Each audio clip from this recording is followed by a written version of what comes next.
Boa noite. Boa noite.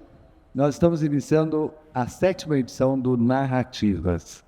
O Narrativas é um projeto do Instituto da Pessoa Psicult com apoio do jornal Nova Época e tem o financiamento do Fundo Social do Sicredi.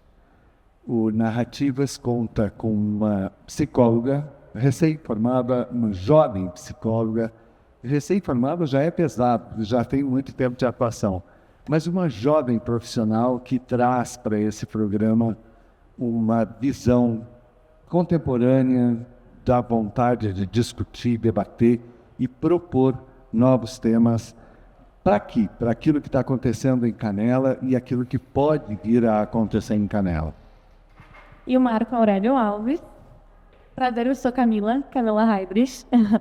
E o nosso psicólogo também, o Marco Aurélio, que tem uma bagagem imensa, que é um ativista cultural.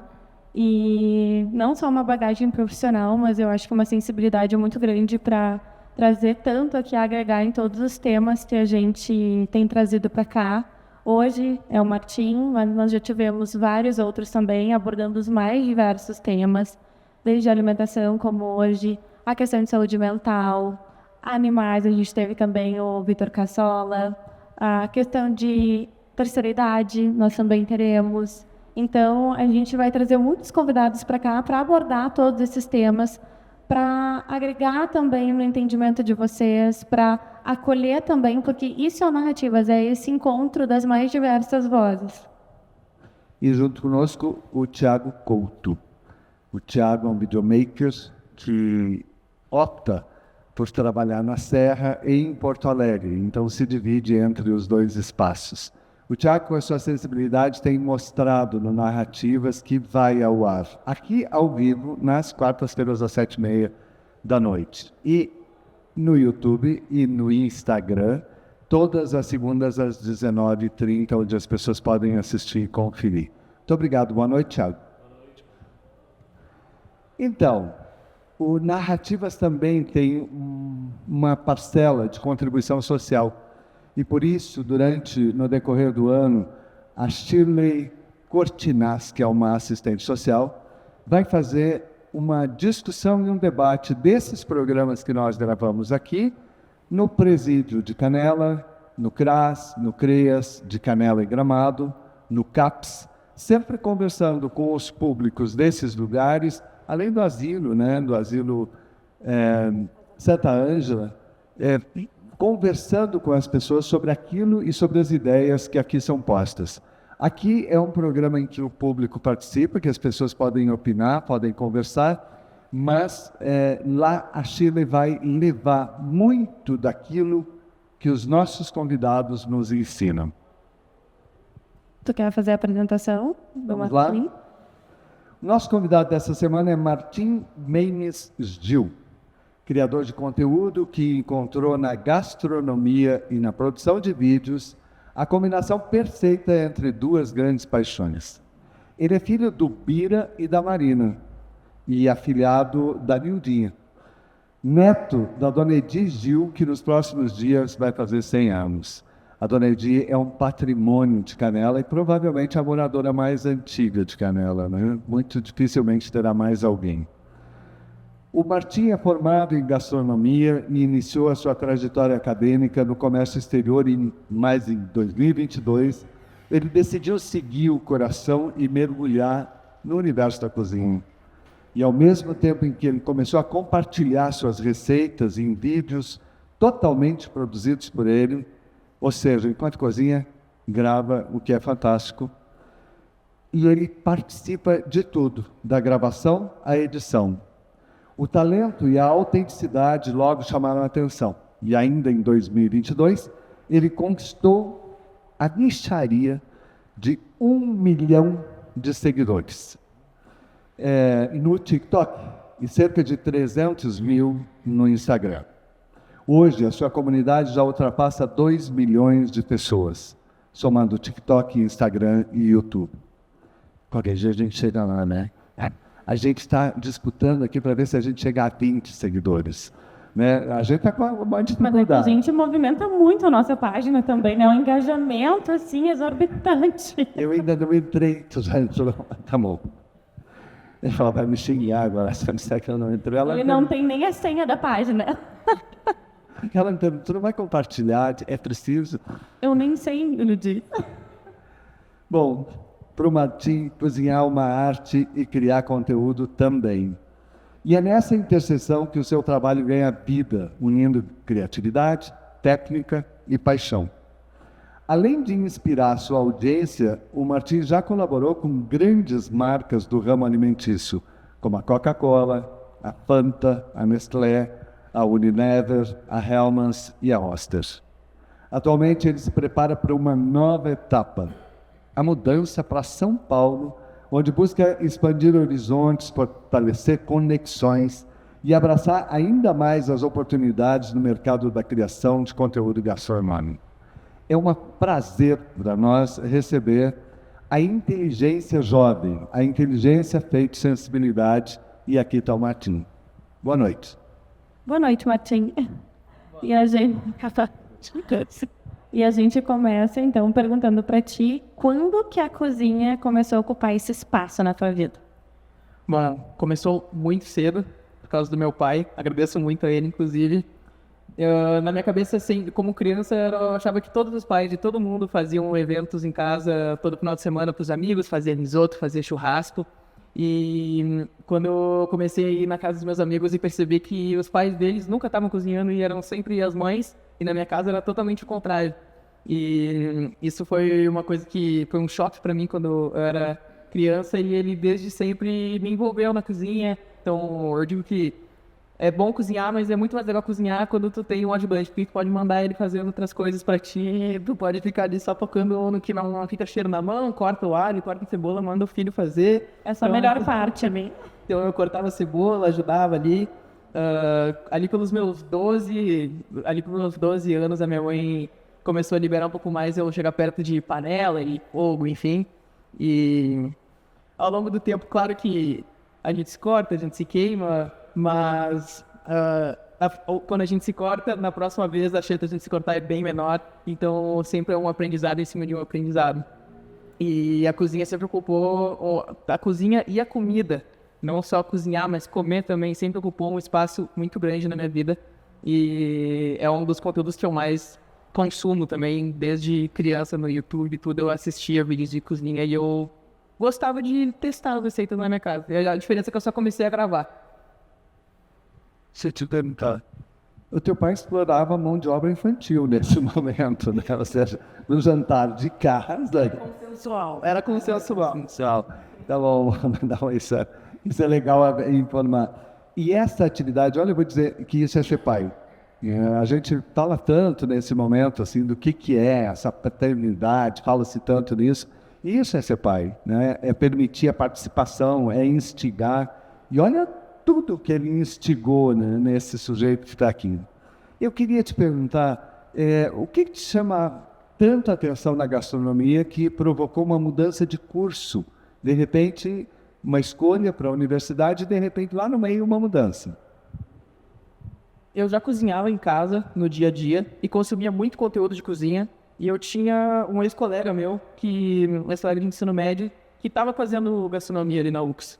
E eu lembro de estar no meu curso lá na Fevale, olhando os stories do Instagram e vendo toda semana os pratos legais que eles estavam fazendo. E o meu primeiro instinto foi, eu acho que eu quero me aprofundar, porque eu gosto tanto de consumir esse conteúdo, eu gosto tanto de ver na internet, eu acho que eu posso transformar isso no estudo que eu gosto para ter um ensino superior baseado nisso. E a história é muito louca, que quando eu decidi trancar o meu curso nessa mesma semana, no dia seguinte eu fui ali na UX, fiz minha matrícula, eles me apresentaram a cozinha e eu voltei para casa e eu tinha um tripé que eu reciclei de um lixo eletrônico. Eu peguei esse tripé quebrado uns 5 anos atrás e estava lá na minha casa o tripé. Eu amarrei o elástico assim no celular, coloquei ele no tripé, coloquei no canto da cozinha e eu simplesmente gravei fazendo minha janta. Foi uma coisa assim que eu não lembro o que estava passando na minha cabeça exatamente para eu decidi gravar minha janta, mas eu pensei, vou gravar isso aqui, vou fazer aqui um videozinho legal. Eu sempre gostei de fazer vídeos, eu tive meu canal no YouTube quando eu era mais novo de games e tal, que não decolou, mas eu já trabalhava com edição para os meus próprios vídeos aos 9, 10, 11, então eu baixei o Sony Vegas lá no computador e eu passava o dia editando, baixando vídeos do YouTube e editando, até que começou a ficar um pouco chato e eu comecei a querer gravar as minhas próprias coisas para editar. Então eu tenho o meu canal, qualquer um que pesquisar no YouTube Martin Games, daí tem, sei lá, 100 inscritos e tem uns 60, não, uns 30 vídeos talvez. 60 não, acho que uns 30 vídeos. E foi eu amava fazer aquilo, só que tipo, eu não me dava confiança o bastante para ter continuado fazendo dos meus 12, 13, 14, 15, porque eu não vi o retorno que eu queria. Tipo assim, eu tinha lá meus 100 inscritos e eu fiz por uns 2 anos aquilo, assim, porque puramente porque eu gostava e quando não fazia mais sentido para mim, eu parei. Mas não era, então, o intuito pra ti, não era chegar no auge que tu chegou, então? Era algo como um lazer que tu tinha, ou o objetivo era que tu chegasse nessa proporção de seguidores e atingir o máximo de pessoas?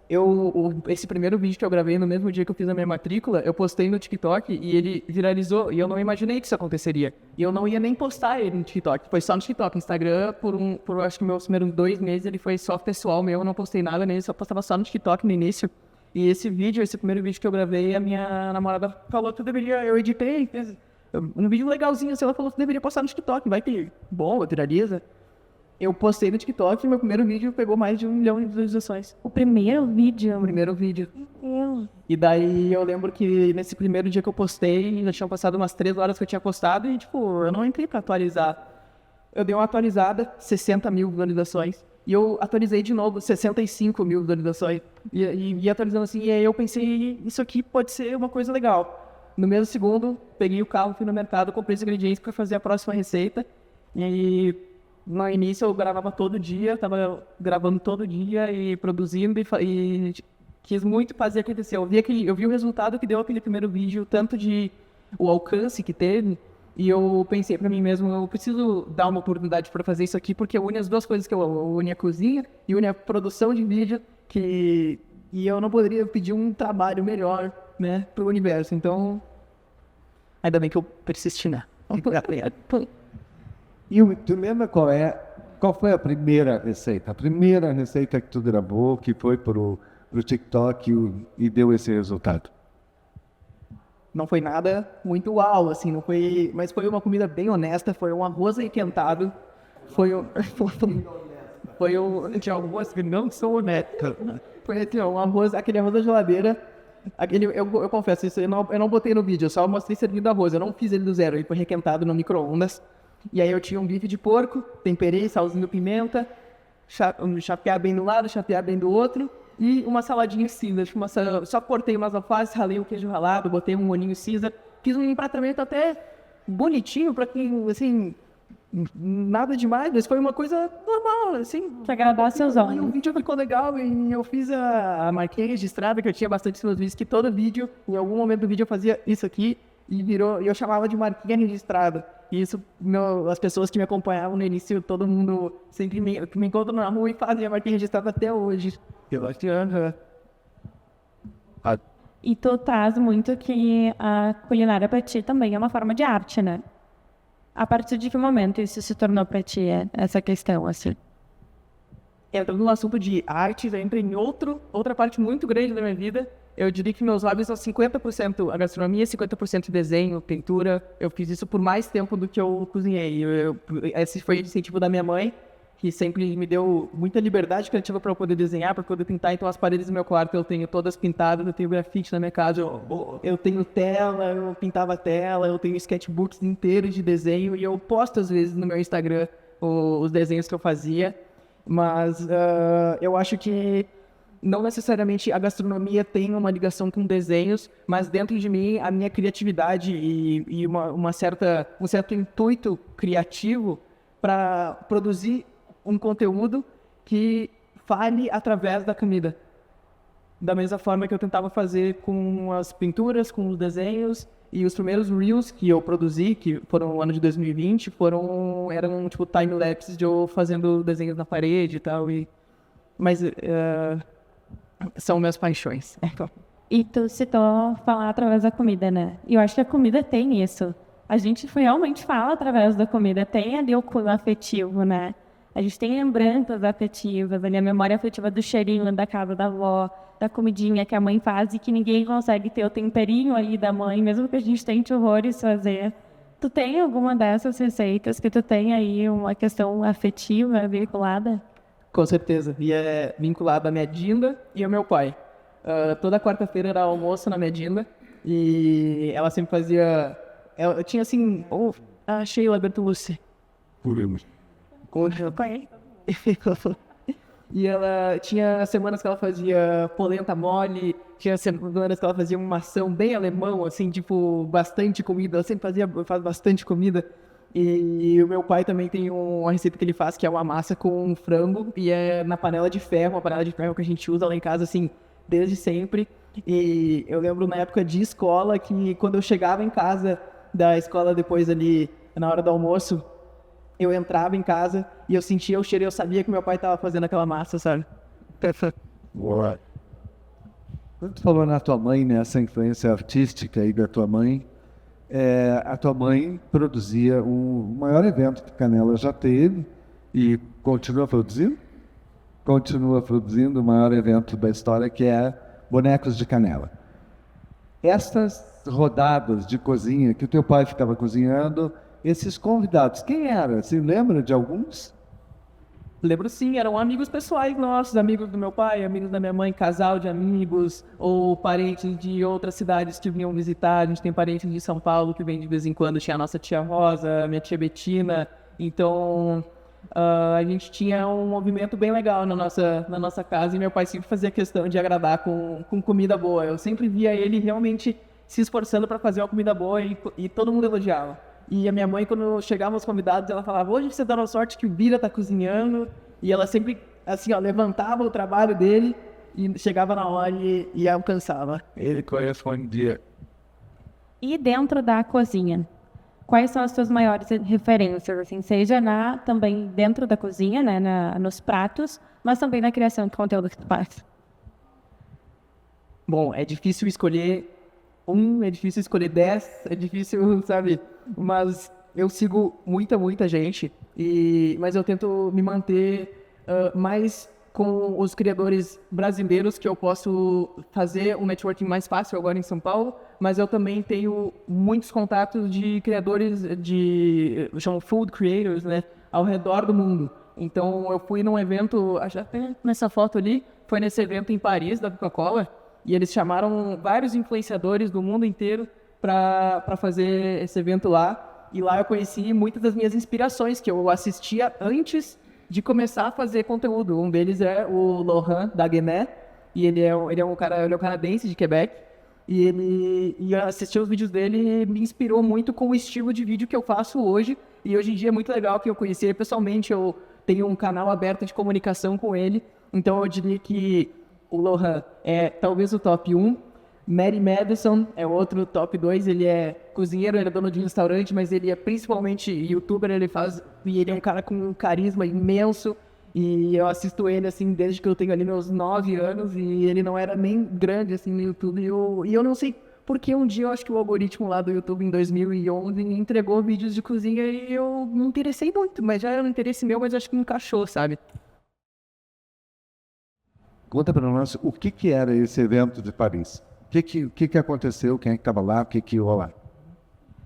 Foi na pré-Olimpíadas, então ali no mês de junho, e Paris estava se preparando para receber toda aquela enxurrada de turistas para ver os Jogos Olímpicos, e a Coca-Cola alugou um salão, tipo assim, um pavilhão gigantesco no centro de Paris, e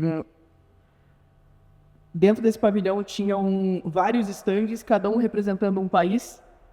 E esse stand estava servindo, tinha um chefe de cada país, inclusive o chefe do Brasil é o Lucas Brutus, outra inspiração minha. Ele tem um restaurante em Curitiba, mas ele tem um restaurante em Paris também, um dos melhores restaurantes de carne de Paris. E ele é de Curitiba.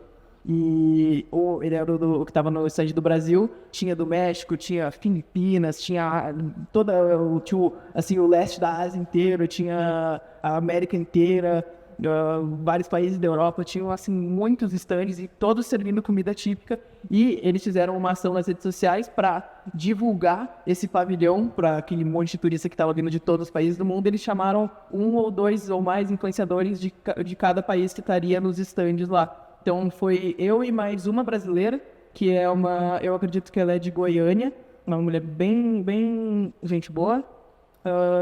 E ao total, acho que eram 35, 40 influenciadores. Então, assim, a gente deu para conhecer, fazer um mini intercâmbio, digamos. Foi muito legal, porque era uma conexão muito boa com pessoas que produzem o mesmo tipo de conteúdo e tem muitas coisas em comum.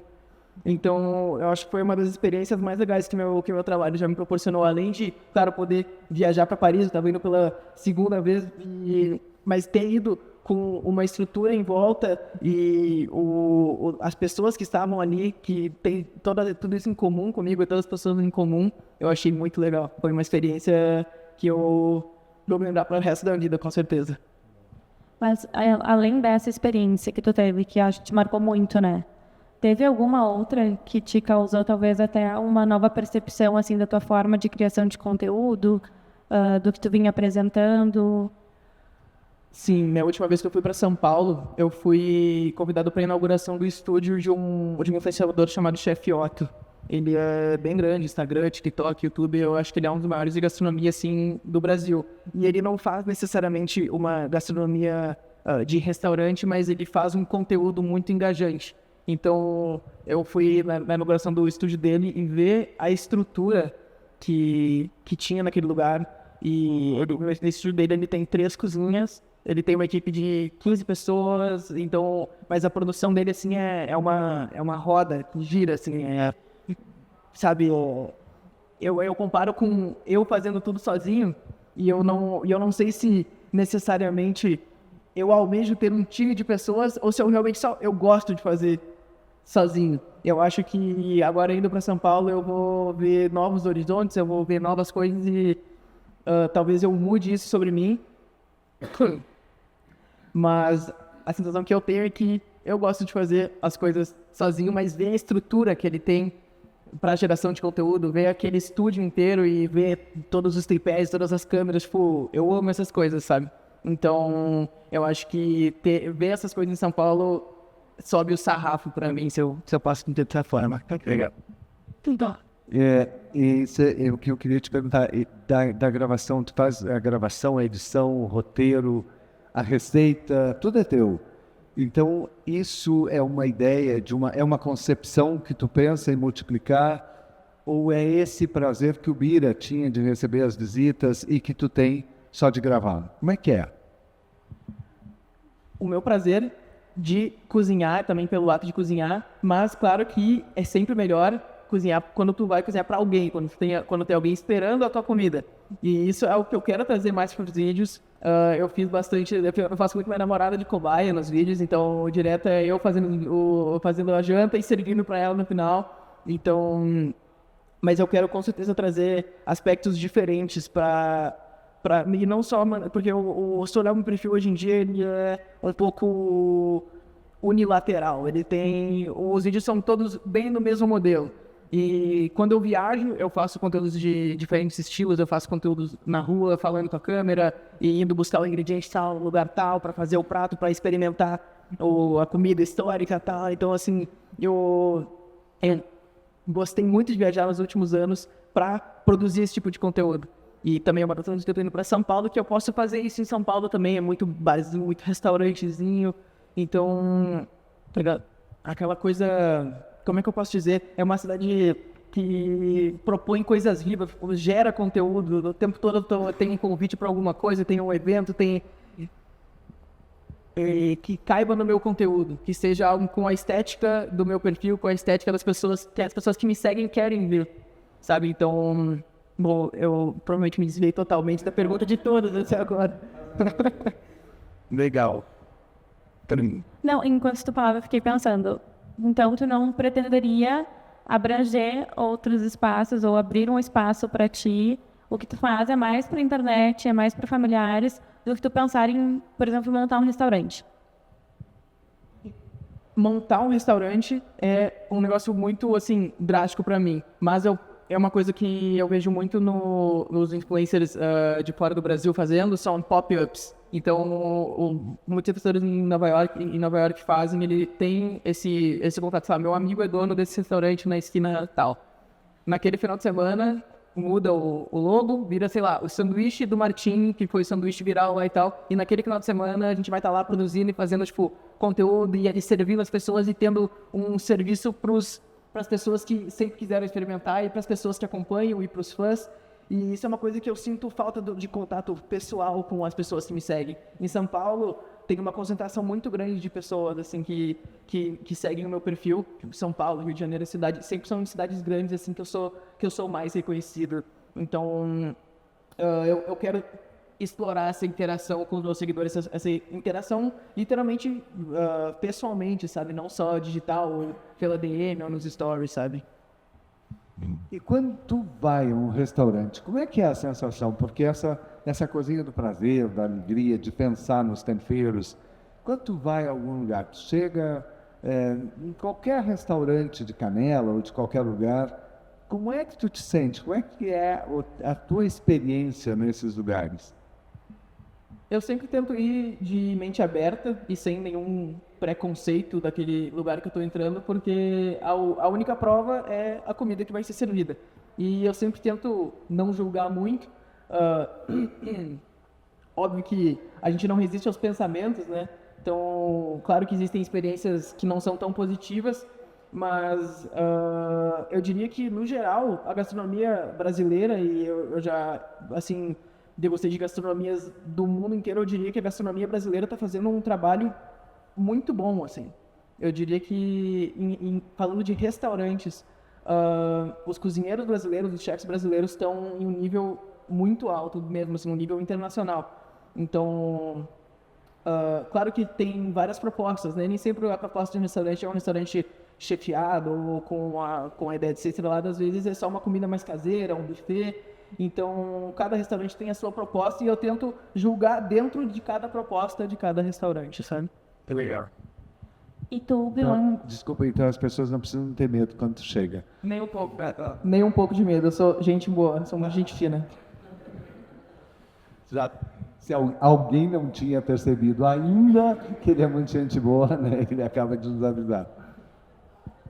Tu ganhou uma visibilidade muito rápido, que tu nem esperava, né, que fosse ganhar essa proporção. Mas a gente também tem que falar da tua parte emocional, tendo essa visibilidade, e tantas pessoas tendo acesso a ti. Isso que tu tá num ramo da internet que é muito tranquilo, né? Mas ainda assim, como foi pra ti esse boom que tu teve? Eu até agradeço por estar no nicho da gastronomia, porque não é um nicho que tem tanto hate, não é um nicho que gera muitas opiniões fortes, além de, tipo, pessoas discordarem sobre certos ingredientes ou certas técnicas, sabe? Tipo, no final do dia é tudo comida, tipo, ninguém não é tão sério assim, mas rola discussão nos comentários. Não, eu me envolvo às vezes quando precisa, mas eu deixo os seguidores discutirem entre eles também, porque isso Eles tomam partido por ti daí. exatamente. E assim, não é necessariamente alguém criticando a minha pessoa. Ou, por exemplo, eu coloco um ingrediente doce num prato salgado e a pessoa vai lá e comenta, pô, nada a ver esse doce. E daí o cara vai lá e responde, não, tudo a ver, tu é formado em gastronomia, ele é. E daí o cara responde embaixo, ele tá certo, vai lá fazer o melhor que ele. E daí eu não me envolvo. E daí quando eu vejo os comentários só tudo isso do outro, assim, não entende? Então, Quantos comentários, mais ou menos, não fosse? bom, posts viralizados já tiveram mais de 5.000 comentários. Um post, eu diria que no padrão que eu estou hoje em dia, entre 60 a 100 comentários no Instagram, ou talvez um pouco mais no TikTok. Daqui a pouquinho eles vão convidar ele para ser político, para ele ser candidato a alguma coisa. Não vai demorar muito. Vai levar. E aí, qual seria a tua reação se te convidassem? Não. Simples assim, claro e transparente, né? Então, quais são alguma experiência assim de cozinha que tu tenha tido tanto em casa, tranquilo, relaxado, sem gravar, ou que tenha sido muito forte, assim, que, opa, aqui eu dei tiraço, assim, acertei em cheio. Eu diria que foi quando eu fiz o sanduíche de filé com um molho de chimichurri e batata chips. Tudo isso dentro de um sanduíche. Então era filé mignon, selado, banhado na manteiga com tomilho, alho, ponto certinho, mal passado, fatiado bem fininho, pão ciabatta tostado, daí vem maionese, aquele filé mignon fatiado, molho de chimichurri que eu fiz tudo, cortei todas as ervas na ponta da faca, pimentinha, espremi limão, vinagre, tudo. Vai aquele chimichurri por cima. Peguei a batata, fatiei todas as batatas, bem fininho para ficar batata chips mesmo, fritei tudo, coloquei tudo dentro do sanduíche, aí o pão de cima e quando eu aperto ele faz tipo, sabe? E esse vídeo, a primeira vez que eu postei ele passou dos 20 milhões, passou dos 30 milhões, passou dos 30 milhões e o meu mais visto é um compilado dos meus sanduíches, que esse é o primeiro que aparece, e esse vídeo tá com 32 milhões de visualizações no TikTok. E agora eu fiquei com uma dúvida. Tu viu que a gente mandou as perguntas, mas não tá indo muito no roteiro, né? A gente tem um acordo de não enviar as perguntas para os convidados, para que seja uma surpresa. O Martim pediu e eu pensei, ele é comunicador, ele trabalha com comunicação, ele deve estar muito inquieto de ir para um lugar que ele não vai receber. E não falei nada para Camila nem para o Thiago, mandei as perguntas para ele. Ele disse, li por alto. Agora chegou aqui, nós não estamos perguntando nada do que estava no roteiro dele. Então, mas está muito melhor do que o roteiro. Não, por mim tá ótimo, por mim não precisa nem de roteiro, a gente fica aqui só Só conversando. tá ruim a gente ouvir falar das receitas aqui morrendo de fome, né? E não tem nada pra comer. A próxima vez que eu vim aqui eu vou ter que trazer uma degustação. Semana que vem volta de novo. Amanhã, não dá para gente. Pode ser amanhã, eu acho. Churrasco na casa do Martinho. Eu queria perguntar isso, uma coisa bem Calma, familiar. mas sou eu Ai, desculpa, ainda. desculpa. Espera. Tá me interrompendo. Tu viu, Thiago? Tu tá acompanhando isso, né? Tu falou dessas receitas, eu fiquei pensando, tu já fez uma receita muito bizarra, assim? Tu pensou, será que isso vai dar certo? E dá muito certo. Eu sempre vou fazer, assim, quando eu seleciono uma receita pro vídeo, eu seleciono uma receita que eu minimizo o máximo possível de risco, assim, de desperdiçar uma tarde de gravação. Mas teve vezes que eu, não que era um preparo ruim, mas era um preparo muito difícil. Eu tava tentando fazer macarrons, docinho francês, e eu tinha feito na minha faculdade de gastronomia, no curso de confeitaria, a professora tinha recém ensinado como fazer, a gente fez lá no forno da UX e ficou lindo, e eu falei assim, pedi todo o segredo pra ela, anotei tudo, fui pra casa fazer, e foi assim, de umas 3 da tarde até umas 2 da manhã de gravação, e essa foi a parte 1, porque foi o primeiro vídeo, e chegou no final e eu simplesmente desisti porque não deu certo, eu já era 3 da manhã e não tinha dado certo, e eu falei assim, tá, eu tenho que voltar pro estudo, e eu volto aqui no próximo vídeo pra vocês, e no próximo vídeo eu prometo que vai dar certo. E daí eu voltei, aí eu fui, falei com a Amanda Selbach aqui, e ela me deu assim várias dicas. Ela assistiu o vídeo e falou aqui, ó, papel manteiga que você tá usando, joga fora, tem que comprar um tapete de silicone, não pode, a umidade, não pode ter umidade no forno, se o forno tiver 1 grau a mais, não vai dar certo. Então assim, o forno às vezes tu bota ali nos 150 graus, mas na realidade a temperatura dele tá 138. O macarrão não dá certo. Tem que ser metódico. Tem que ser metódico. E eu fui metódico e deu certo. E eu consegui fazer e ficou bem bonitinho, assim. Então, foi legal o processo. Foi a única vez que eu fiz isso no meu perfil, esse processo de tentativa e erro. E foi uma experiência que eu gostei bastante. Eu espero voltar a fazer esse tipo de conteúdo logo. A gente pode entrevistar a família também. Pois é, Porque eu fiquei pensando agora, como é que é ele usar a cozinha das 3 às 2 da manhã? Não, Como mas é que fica a família nisso? eu queria perguntar uma coisa para ele sobre a família, e aí depois a gente vai para lá, para a família. Mas eu queria perguntar, o teu pai aproveitava a tua disponibilidade ali para cortar cebola e tal, essas coisas. E criava e despertava o teu interesse. E agora tu inverte os papéis? Agora tu coloca ele a cortar a cebola para ti? Sim, com certeza. Eu tô me vingando por todos os anos que ele fez eu cortar cebola. E hoje em dia, quando a gente vai cozinhar... Bom, ele ainda é o chefe. Eu sou o sous-chefe. Mas eu peço favores pra ele e ele faz. E é muito bom cozinhar assim. Eu amo isso. E aí? No dia a dia, cara. No vídeo é tudo eu. Então vamos lá para a família, Thiago. Vamos, o Thiago adora isso, quando isso acontece, o Thiago adora. Principalmente quando ele não sabe. Ah, madrinha, pode ficar. Não, sai daí, não. Então fica aí, fica aí. Então, eu queria pedir para o pai dele, como é que é isso? Como é que foi esse aprendizado com ele? Porque, na verdade, vocês aprenderam juntos muitas coisas, provavelmente. Eu sempre fui autodidata. Eu comprava livros, né, fazia alguns cursos de gastronomia e curso assim, vinha um cozinheiro no Laje de Pedra, veio o Luciano Bossega, que era do Fazano, no restaurante Fazano. Então eu sempre tive interesse, né? E o Martim desde pequenininho demonstrou interesse de ficar comigo, né? E eu sempre dizia para ele, cara, tu quer arrumar namorada? Ou tu toca violão, ou tu cozinha bem. E daí pega elas pela boca.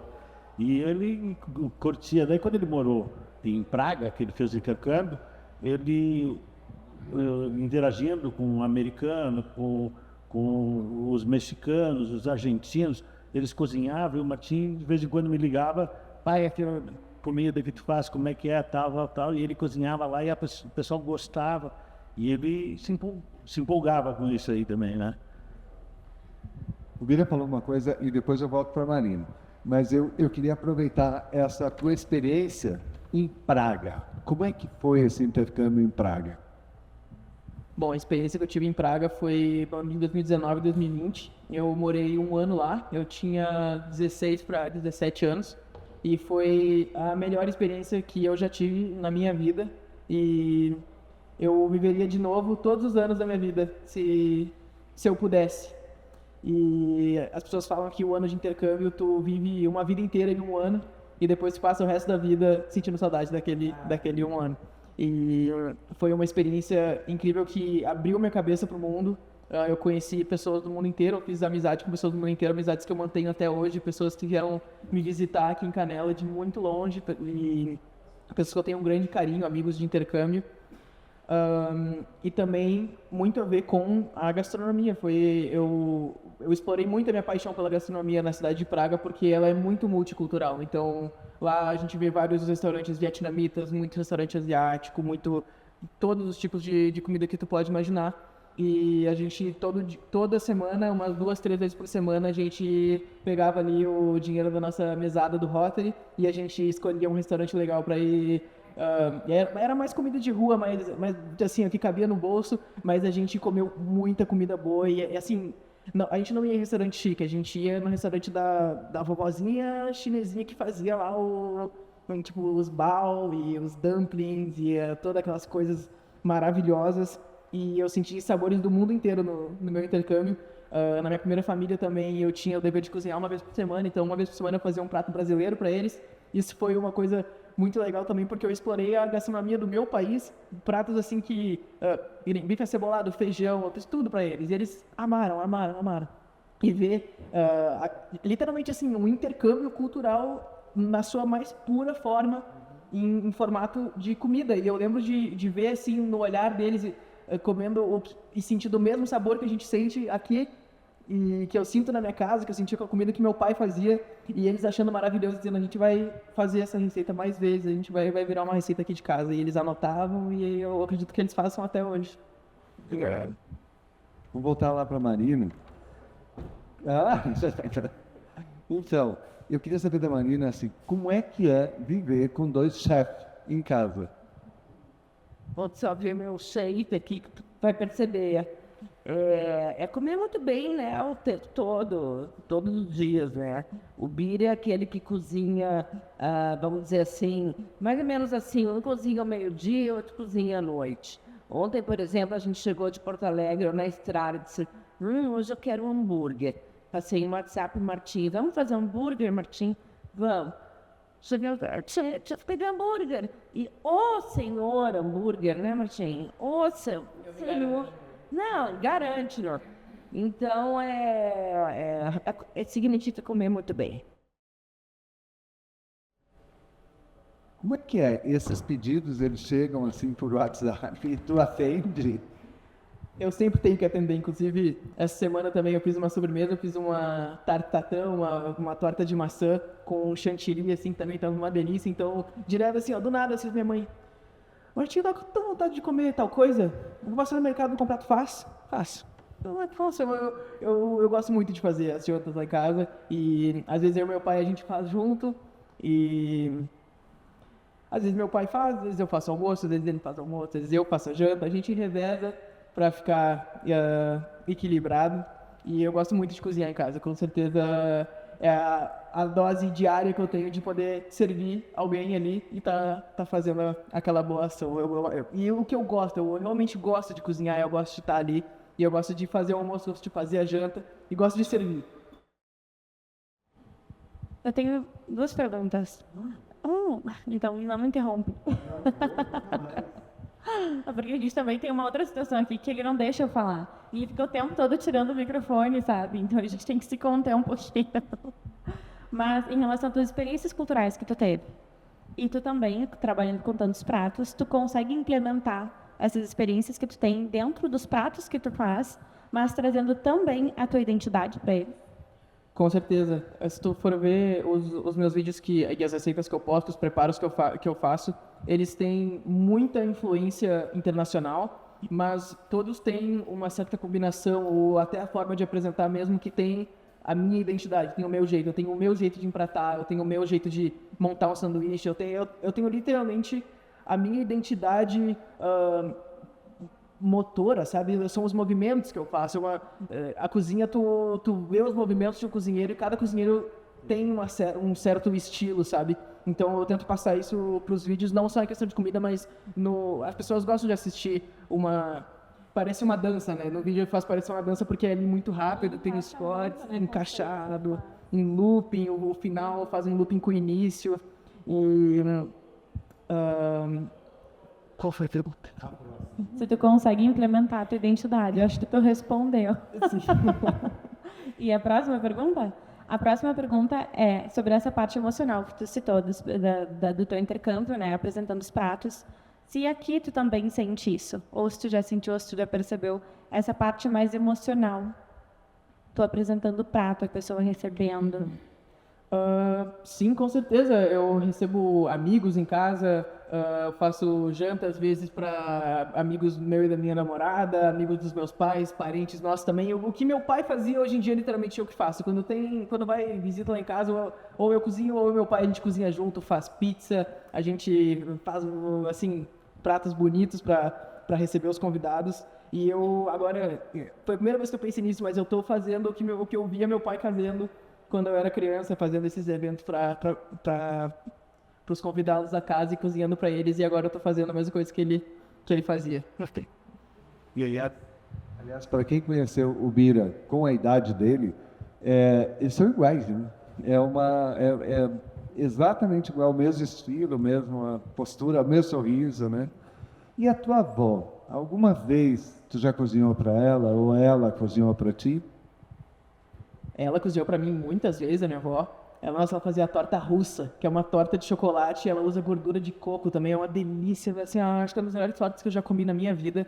E depois que ela não podia mais fazer, a mulher que trabalhava lá na casa dela fazia com a mesma receita, mas nunca ficava igual a dela. E eu não tive a oportunidade de cozinhar para ela, mas ela teve muita oportunidade de cozinhar para mim. Inclusive, não só ela, mas meu avô também, antes de falecer em 2008. Eu passava muito tempo na casa dele, eu estava ali pela primeira série, prezinho, e ele fazia sanduíche de salamito, cortava o salamito o mais fino que eu já vi na minha vida, assim, ó, todo mundo fala do quão fino o seu Lemos cortava o salamito do sanduíche dele. E daí ele fazia o sanduíche de salamito, botava umas fatias de salamito, botava 2 fatias de queijo mussarela, passava margarina e me dava. Só que eu não gostava muito do queijo mussarela.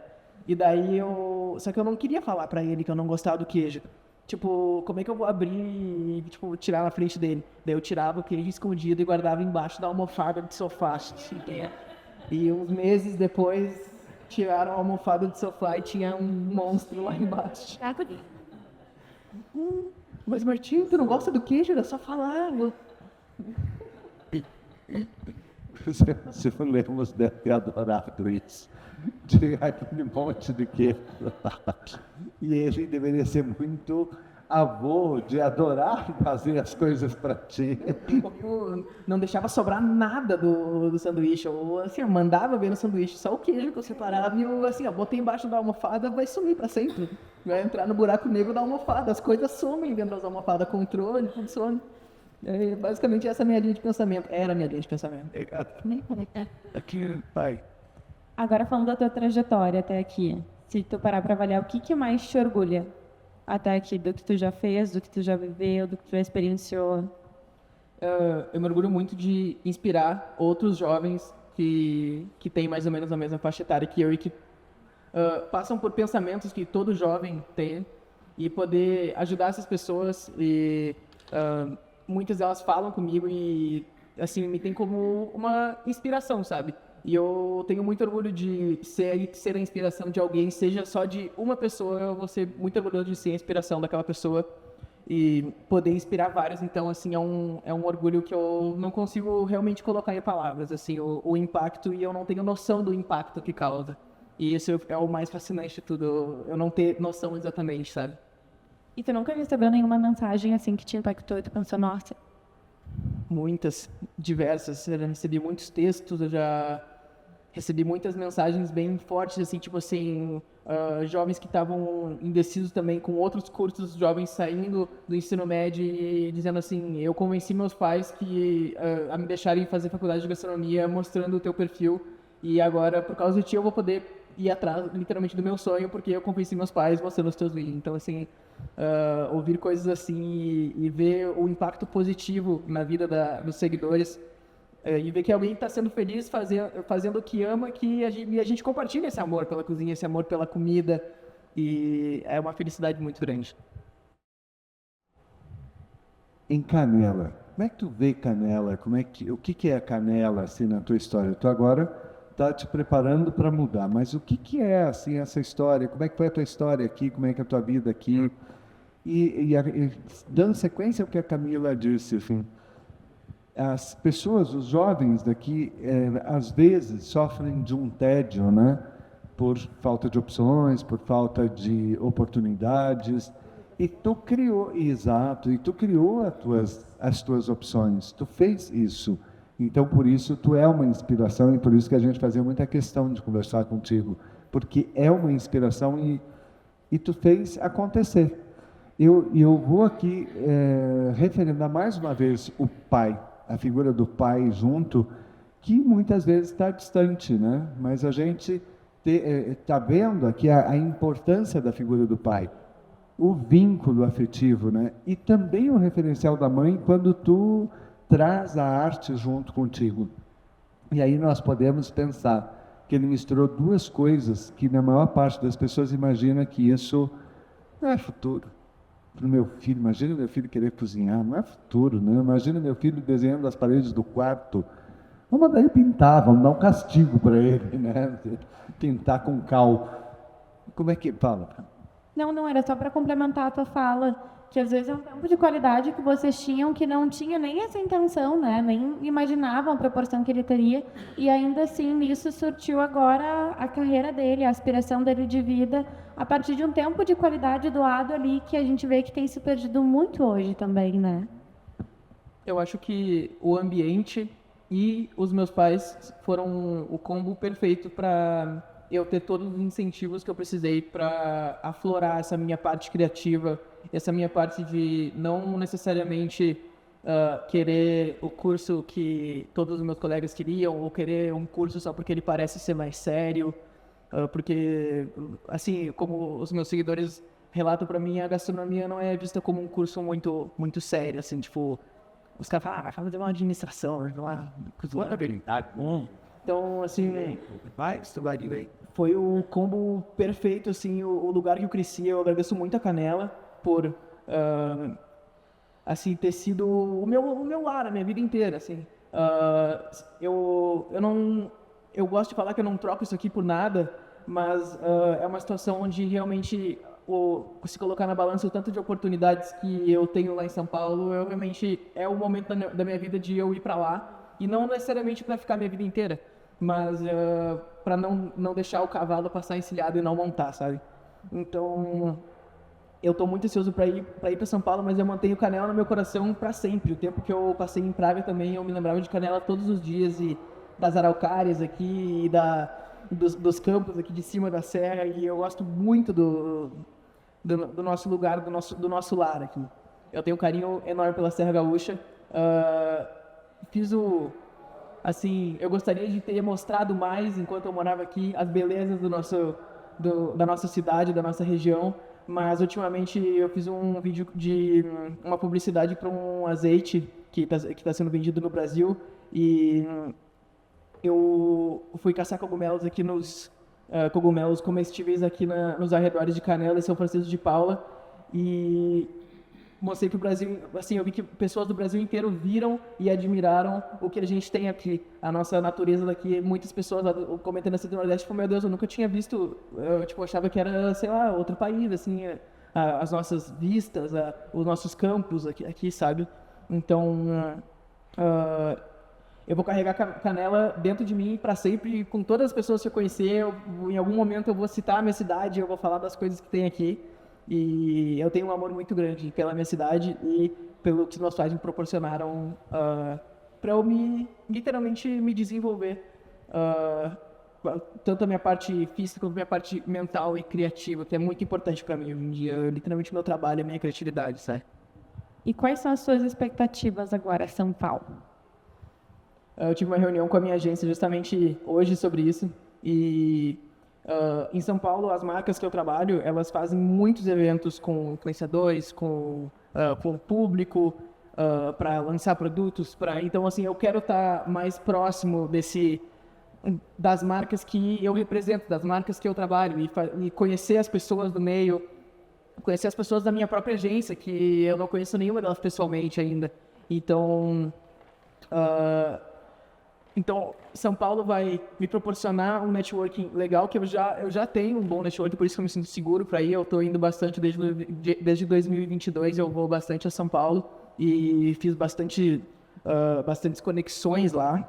E São Paulo vai me possibilitar fazer mais conexões, aprofundar as conexões que eu já tenho e produzir um conteúdo mais cativante, mais rico. Lá eu consigo encontrar qualquer tipo de ingrediente. Às vezes, para eu conseguir um ingrediente aqui, eu tenho que comprar na Amazon e esperar 2 semanas chegar, sabe? Então, lá eu vou ir atrás das coisas e isso gera conteúdo. Então, eu acho que vai ser uma experiência muito legal. E aqui da região, pensando agora, se eu tivesse um restaurante aqui em Canela, eu chamaria ele para ir lá fazer divulgação toda semana. Para ir lá preparar prato, para ir lá divulgar o ambiente. Não, as pessoas não te procuram aqui para isso? E tu teria como pagar o cachê dele? Pagaria com comida, porque eu sei que ele gosta. Bom, não funciona bem assim o pagamento com comida. Eu tô brincando. Mas já tentaram. A comida que ele mesmo preparou, ele pode comer. Mas sabia que não é nem um pouco incomum eu receber ofertas de, tipo assim, vem aqui no restaurante, faz uns 3, 4 vídeos e janta de graça. Ah, que bom. Tipo assim, não tivesse dado, não é nem um pouco incomum. Isso, aliás, a tônica do artista, né? Vem jantar aqui em casa e traz o violão. Né? Vai ter um churrasco aqui, mas não esquece de trazer o violão. E a Elvira tinha razão, né? Se quiser arranjar namorada, e agora... Mas é que a gente sabe hoje o quanto a rede social também engaja, né? Ali é a maior porta de entrada, então tu pagaria, não sei qual seria o valor, mas vale a pena o investimento para a quantidade de pessoas que ele traria. Exatamente, mas não em troca da comida, né? Foi uma ironia, que eu não sabia que era real. Super bom. É até um pouco engraçado que essa situação é real, porque acontecem muitas coisas bem malucas, assim, tipo, nesse quesito, assim, tipo, vem aí, faz um monte de coisa, tipo, faz 5 reels e uns 10 stories, assim, e a gente te dá uma camiseta. Algumas coisas, tipo, te dá entrada de graça. Então, Então a gente vai concorrer com ele. Nós vamos concorrer com ele. Agora eu tô até com vergonha. A gente vai tirar uma caneca. Vamos esconder. Essa é de coração. E essa caneca é a forma que a gente tem de dizer obrigado. por tudo isso que nos deu aqui, pelo presente que nos deu. E eu agradeço também ao Bira e à Marina, que estiveram aqui o tempo todo, porque essa lição de pai e mãe, essa lição é maravilhosa. Tanto a Camila quanto eu, todos os dias a gente atende um mundo de gente sofrendo muito pela ausência desse estímulo, dessa paixão que os pais podem imprimir nos seus filhos. Então eu agradeço aos dois, gostaria de ter a caneca para os dois também. Mas aqui, A gente vai mandar fazer. mas a ti, Martim, assim, que continue com essa energia, essa vida tão bonita, essa forma tão espontânea, tão rica de te comunicar com o mundo. Muito obrigado por tu ter aceito o nosso convite e que siga para mais milhões de felicidades, assim, mais milhões de rios de risos na tua vida. Aí que São Paulo agora te explore, tu explore ainda mais São Paulo e todo o potencial que tu tem aí também. Queria agradecer muito vocês também pela oportunidade. Eu realmente me diverti muito conversando aqui com vocês. Eu gostei muito de fazer isso aqui. E eu confesso que eu tava um pouco ansioso antes de vir, mas eu tinha na minha cabeça assim, é só ir lá e fingir que tu tá conversando com seus amigos e agora eu não preciso mais fingir, eu tô realmente conversando com os meus amigos. Tchau. Aí vai ser Muito obrigado. Obrigado a vocês. É, não sei o que ele falou. Aí,